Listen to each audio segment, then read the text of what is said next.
Good morning, Manong Ted. Good morning, DJ. Good morning. Sasa. And thank you for having me here again. Opo, thank you, ma'am. Unahin ko lang po ito, no, para lang humaintindihan yung proseso na dapat pagdaanan nga nitong impeachment proceedings. Ma'am, sabi po ninyo, no, meron munang answer and then tutugon po yung mga nagrereklamo and then dapat may rejoinder. Kaninyo, hindi na kinakailangan pa po ng rejoinder kasi nga hindi naman daw sinagot ni VP Sara yung mga complaints laban sa kanya. Ano po? Wait. To make it more accurate, Manong Ted, ganito yun, no? Tama ka doon. Under the rules, binibigyan natin ng 10 araw ang respondent, the Vice President, to file an answer, no? Bagaman ang naging observation ng mga justice members kahapon ay hindi naging responsive. Hindi sinagot ang mga alegasyon ng offenses at grounds kahapon sa answer. Hindi naman yon ang dahilan kung bakit umigsi yung period for responsive pleading. Manong Ted, ang dahilan is because yung complainant po na dapat magpa-file ng reply, which is an answer to the answer, ay nag-waive na ng kanilang opportunity or karapatan na makapag-file ng reply, no? Ito namang rejoinder, which is supposed to be the last responsive pleading, ito'y sagot sa reply. At kung wala namang reply na ipafile ang complainant, that is the reason why I said yesterday, since nag-waive na ng reply, there is no reason anymore to anticipate the filing of rejoinder. So, I hope we made that clear, no? In ordinary cases,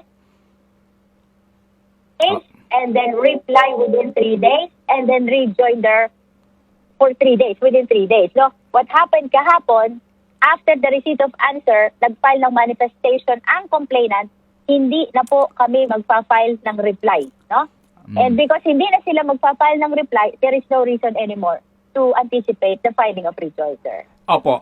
Ma'am, wala ho dong teknikalidad na maaring ma-erase ang kampo ni VP Sara na sila po ay obligado pa ring mag-respond doon po sa sinasabing waiver ng complainants. Wala na po masisilip pa dong technicality. I am certain, Manong Ted, wala. Kasi karapatan yun ng complainant, whether they wish to file a reply or not.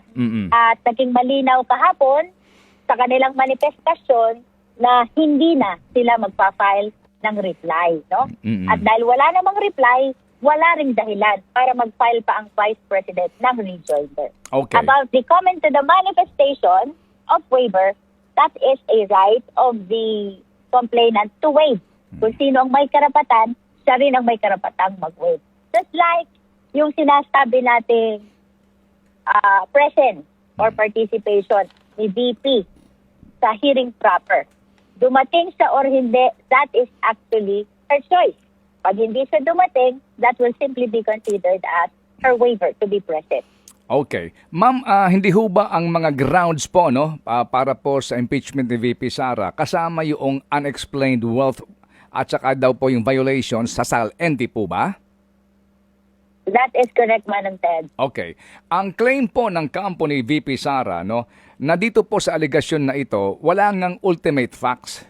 At ito nga daw po based on speculation and built on conclusion.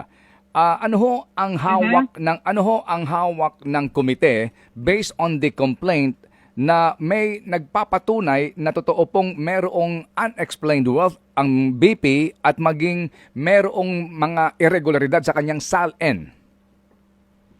Well, right now, Manong Ted, ang hawak lang natin ay yung naging manifestation ni Congressman Ridon, if you remember, the 2 SAL-N which were shared during the determination of sufficiency in substance of the third and the fourth impeachment complaint. Nevertheless, ayon sa ating mga justice members, hindi natin pwede i-expect ang mga complainants to have with them already this bank records, considering that they are protected by the bank secrecy law.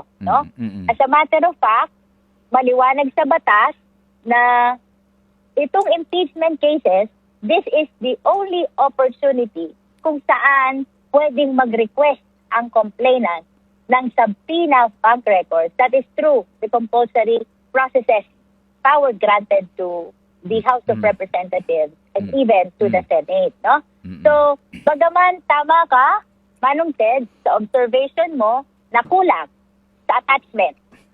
But the explanation to this, according to the members, they cannot avail yet of the bank record protected by the Bank Secrecy Law. And they are actually taking advantage of this process, the impeachment process, to be able to present those bank records in support of the allegations of unexplained wealth. No? So, ito naman, in-explain na ni Kong Terry Ridon during his manifestation. His theory about the offense committed is dapat yung kanyang nag-generate na income wherever they come from should be disclosed either in the SALN or in the income tax return. Otherwise, kung hindi ma-disclose, his theory is that constitutes unexplained wealth. Opo. Pero ma'am, para lang ho medyo ma-fortify pa po natin ang inyong pong katwiran dito sa isyong ito. If I may just again ask you, doon sa sinasabi ng mga abogado ni VP Sara na ang proseso kasi evidence muna bago ang hearing. No, so lumalabas daw po na sa ngayon ang Justice Committee ay naghahanap pa lang ng ebidensya sa particular na grounds na ito na unexplained wealth at yung SALN violation. O bakit daw po kumbaga hindi man lang nagpakita ng katibayan tungkol dito at ito na agad dinesisyonan na may grounds dito po sa particular na allegation na ito. Again, ma'am, please. Let us remember, Manong Ted, no? There are 5 steps. 5 steps before the Justice Committee to complete the impeachment proceeding, no? Yung evidence na nire-require dito, it's just reasonable amount of evidence. It is not substantial evidence, it is not probable cause, lalo namang hinding proof beyond reasonable doubt, no? As a matter of fact, to be specific, nowhere in the rules will you see the amount of evidence required. The only parameter is, according to the Supreme Court, it depends on the exclusive judgment of the justice members whether the complaint on its face and on its attachment can be declared as sufficient in form and in substance. No? Wala pa po tayo sa trial, wala pa po tayo sa determination of probable cause. Kaya ang sabi ko po kahapon sa ating opening statement, hindi po ito paglilitis. We are just trying to find reasons which will justify the continuation of our impeachment proceeding. No? So granting na wala pang bank records, granting that the SALN available to the committee is the 2 SALN which were manifested, shared by Congressman Ridon, we took note of the fact that these bank records cannot be availed of yet by the complainant. As a matter of fact, they need to make use or explore the compulsory power of the Justice Committee to be able to avail themselves of these bank records and present them before us in support of the allegations of unexplained wealth. Now, with regards to SALN and even ITR, ito naman ay public records which are easy to actually inquire into and to present, no? And to complete the explanation, Manong Ted, no? Ang hinahanap pa lang ho natin dito, tapat na dahilan to move forward. Okay. And under the rules, nowhere will you see. Wala naman nung sinabi ang rules na ang kailangan ay substantial evidence. Wala naman nung sinabi ang rules na kailangan na ng probable cause. The probable cause will be determined pa pag natapos ang ating hearing proper. In other words, Manong Ted, the reason kung bakit, bagaman sa kakulangan ng ebidensya at this point in time, dun sa unexplained wealth, bakit na-consider siya na sufficient in substance? It is because that is the judgment of the individual members of the Justice Committee. According to them, may sapat ng dahilan para mag-proceed to the next step of the impeachment proceeding. Again, yun pong determination of form and substance, hindi po yan paglilitis. We're not trying to establish the guilt or innocence of the respondent. We're trying to find reasonable justification kung bakit magtutuloy-tuloy ang impeachment proceeding.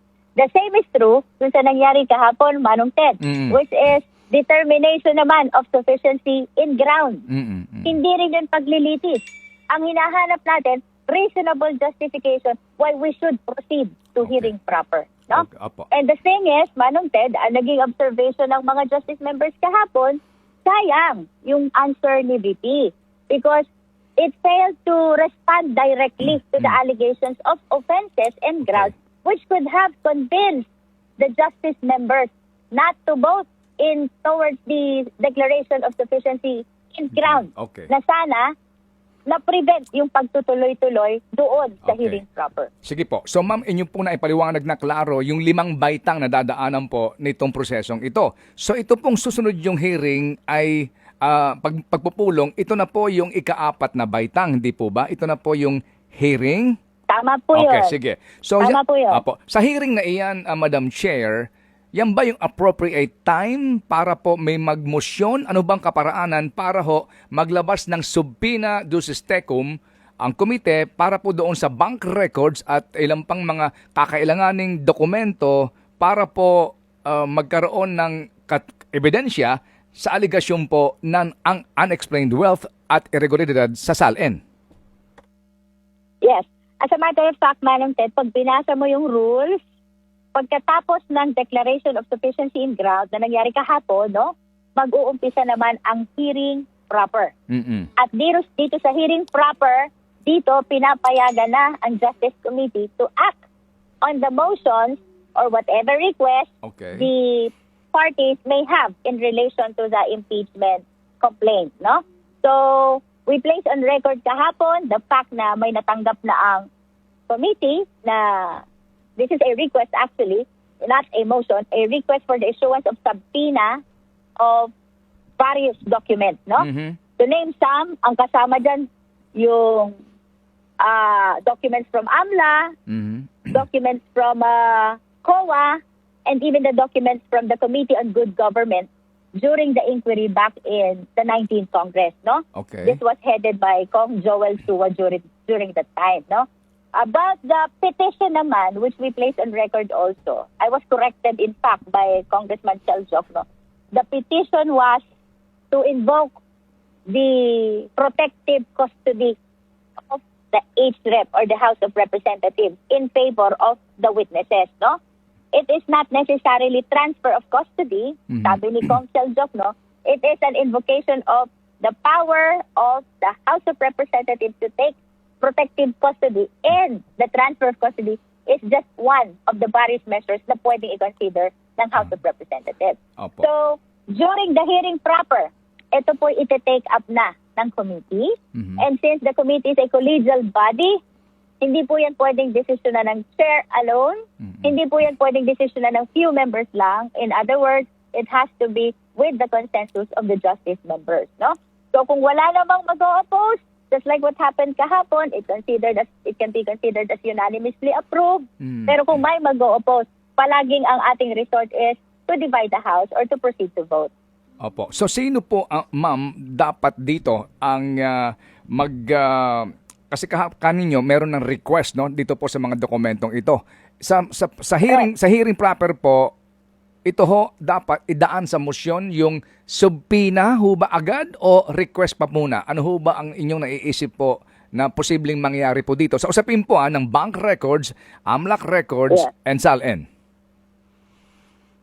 Whether this is a request or a motion, a justice member should be able to formalize that during the hearing proper. And I wish to state for a fact na si Kong Chaljoc, no, is a justice member, no. So I anticipate that he will be formalizing that into a motion, the request for the issuance of subpoena during the hearing proper, no. Okay. I in fact instructed or directed the committee secretariat to help Kong Chaljoc, no, furnish copy of the request for issuance of subpoena as well as the petition for protective custody to the respondent for whatever course of action they wish to take.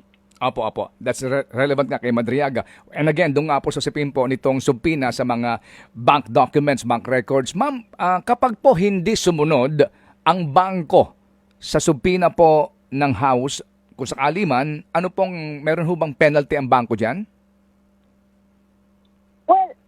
alam mo kasi yung failure to obey lawful orders of courts of law, that includes the power of the Justice Committee to compel the production of these documents by way of subpoena, no? Ang consequence nito, they can be cited in contempt for failure to obey a lawful order of the impeachment proceeding, something like that, no? So that is how it is being addressed in case it will not be obeyed or responded to by banks. Pero ang nakita ko kahapon sa request, Manong Ted, is not yet the bank. It is AMLA. AMLA documents ang ipinapaproduce by way of their request for issuance of subpoena duces seco. Hindi pa bank. Okay, opo.